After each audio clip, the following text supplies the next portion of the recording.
I want to welcome everybody back to the Mascoutin Valley Railroad. If this is your first time here, feel free to subscribe so you can follow us along on the journey of building this model railroad from the ground up.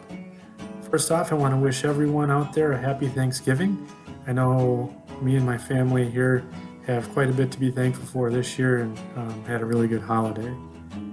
This month we talk about what we've been doing in the layout room. We build a static grass applicator without burning the house down. I do a little rail fanning with my buddy Rick, and then we put down some track on the yard module and get that to the point where we're almost ready to run trains. And then we're going to talk about a possible expansion. So let's put the hammer down and get started.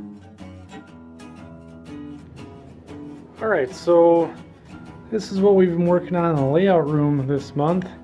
We've got all of the hardboard fascia up all the way around.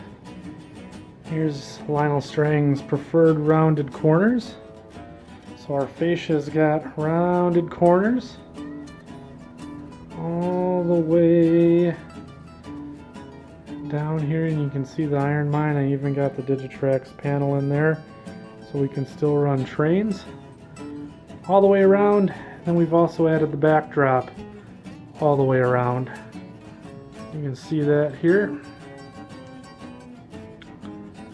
And we've added some blank backdrop here. Really exciting stuff. But that's what we've been working on. And we finished the track at the Barnaby mine. So we now have the mine service track. I'll just kind of give you an aerial shot here. That grain elevator is there just as a placeholder. As you can see, we now have all of the track in. It's powered and ready to go. And we've been testing the operational theory, making sure that the track arrangement supports the type of operation we want to have here at the mine. So that's it.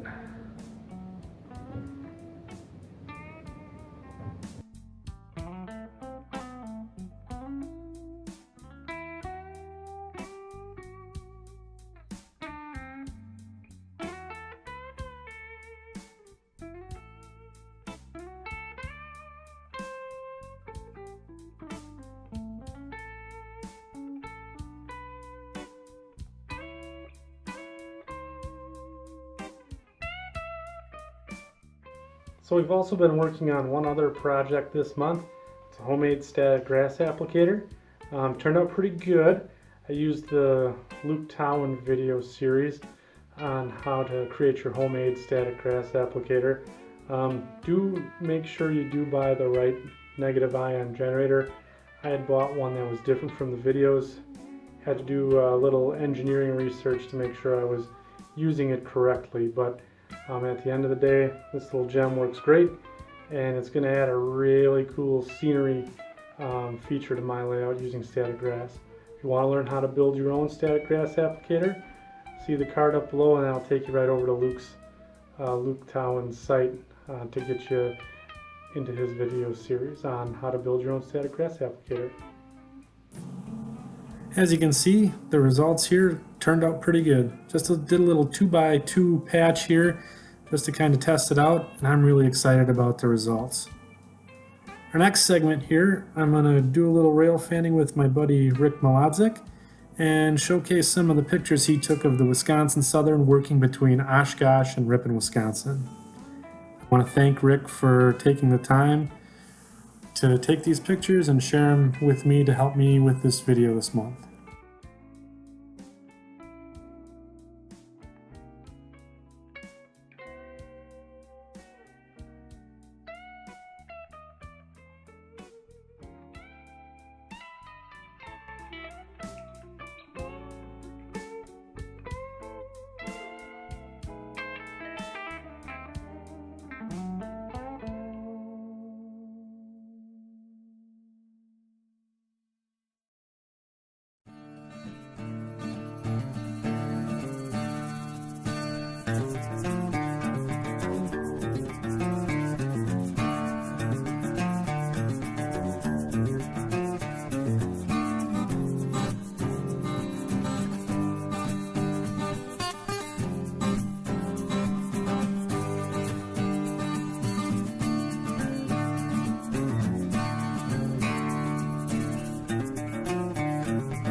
Okay everyone, so what I want to do is show you guys what I've been working on when I'm not working on the layout itself physically.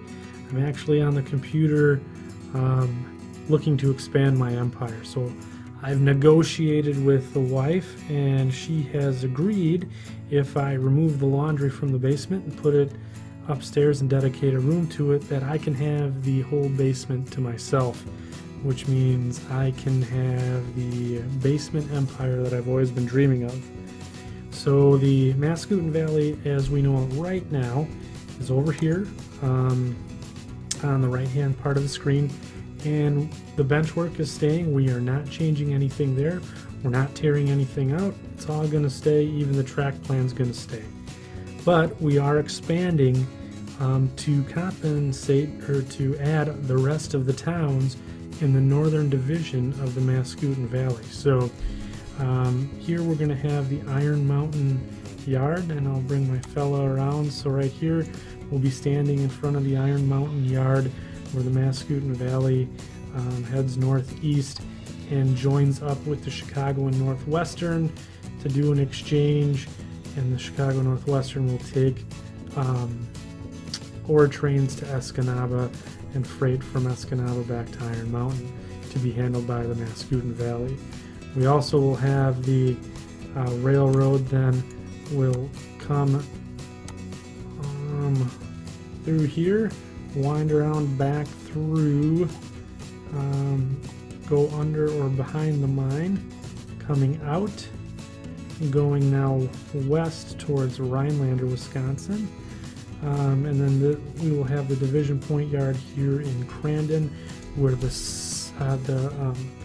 Central Division of the Mascoutin Valley meets up with the Northern Division, where they will exchange freight there, and then from there we'll go and move to the staging yard. And I haven't figured out the particulars of that, if I want to do a loop in there or not. But we're going to have through trains running from staging to staging. We're going to have iron ore traffic going from the mine to Iron Mountain, and then Chicago Northwestern coming through and taking stuff off the layout to staging in Iron Mountain. So pretty exciting operational plan once we've opened up the whole basement here. It's we're still going to work on the staging and figure that out. So if you guys have any feedback as to maybe what I should do in that room, the staging will be in that room over here off to the left hand side of the screen. So I'd like to have a turn back loop if possible, because I'd like to also put a turn back loop underneath the stairs so I can have a continuous run. So this is what I've been doing. I'd love to hear your feedback.